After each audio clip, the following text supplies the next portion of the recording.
પરમ સ્વરૂપ યોગી મહારાજે વાત કરી. અક્ષરધામમાંથી આપણને મોક્ષની કમાણી કરવા મહારાજે મોકલ્યા છે. ઘાસ પીસની કમાણી માટે નહીં, આપણે એ જ કરીએ છીએ, ઘાસ પીસ ભેગું કરીએ છીએ. પણ મારા સ્વામી કહે કે અક્ષરધામમાંથી હવે પ્રાપ્તિ જોઈએ.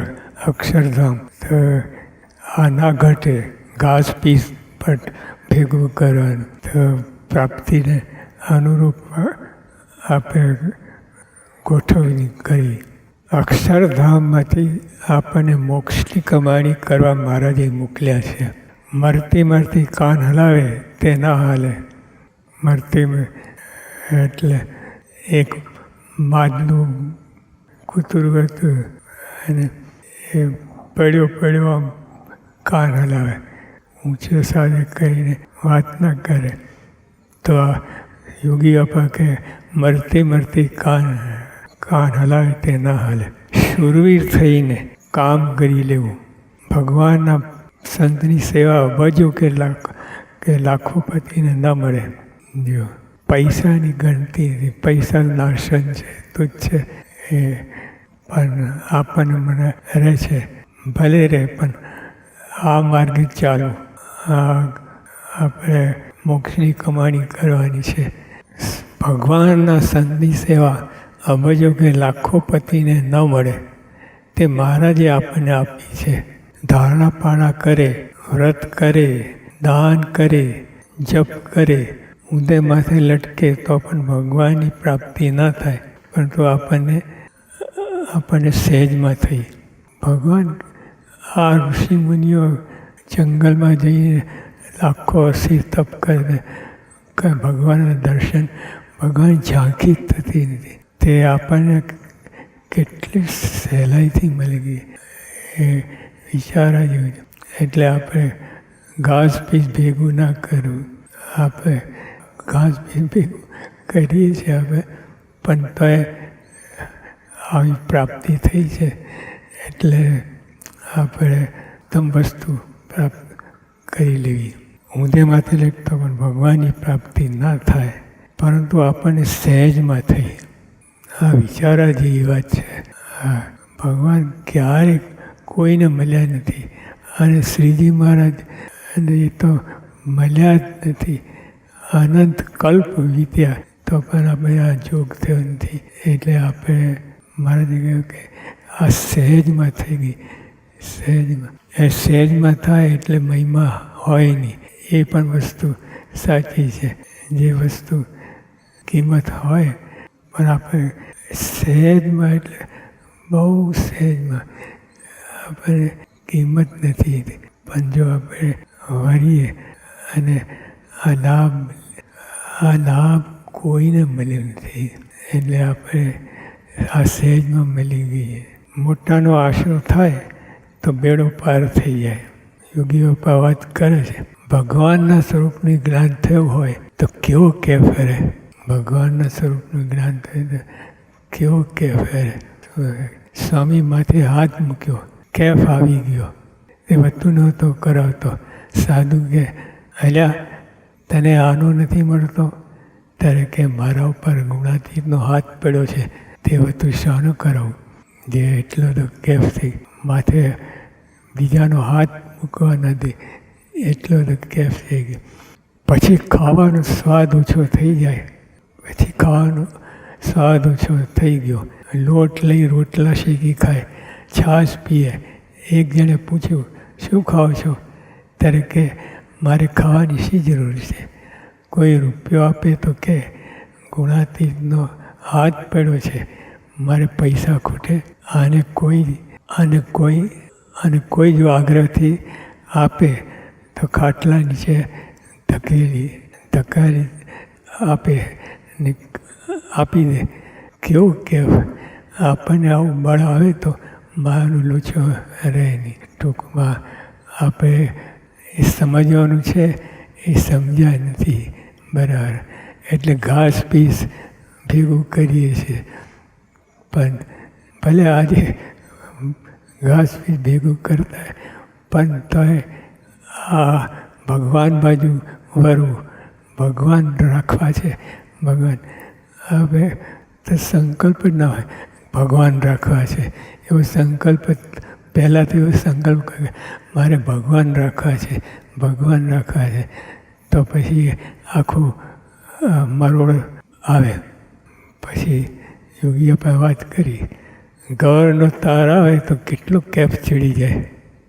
આ તો બધી કિંમત નથી બધી, પણ પહેલાંના વખતમાં બ્રિટિશના વખતમાં ગવર્નર એટલે તો એને એ અમે પહેલાં નાના હતા ત્યારે બ્રિટિશ ગવર્નર નીકળે તો બ્રિટિશ પોલીસ, આપણા પોલીસ નહીં, બ્રિટિશ પોલીસ થાંભલે ગોઠવાઈ હતી. મેં નજરે જોયેલી છે. એટલે એટલો બધો કેફ.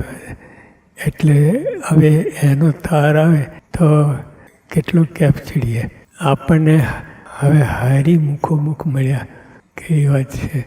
મળ્યા છે તો બધા ગવર્નર આપણને હવે હારી મુખોમુખ મળ્યા. મોટા પુરુષની કૃપા થઈ તો કેફમાં રહેવું.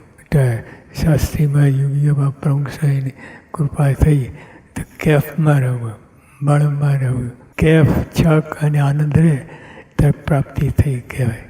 હવે કોઈને કરોડ રૂપિયા હાથમાં આવે તો કેટલું કેફ ચડી જાય. તો આ મોટા પર તકલીફ એ છે કે આપણા જેવા જ લાગે છે. આપણા જેવું ખાય પીએ ઉઠે બેસે એટલે આપણે ભૂલા પડીએ.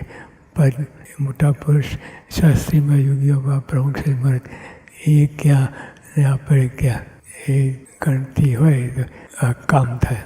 જે તમને મળ્યું છે તે સામું જોઈ રહો. જે મળ્યું છે તે સામું જોઈ રહો. અન્વસ્ત્રની તાણ પડે તો બંધાયેલા ભગવાન છે માટે તાણ નહીં પડે. પછી બીજી વાત યોગી અપાએ કરી. આપણે સત્પુરુષના હજારો શબ્દો સાંભળીએ છીએ.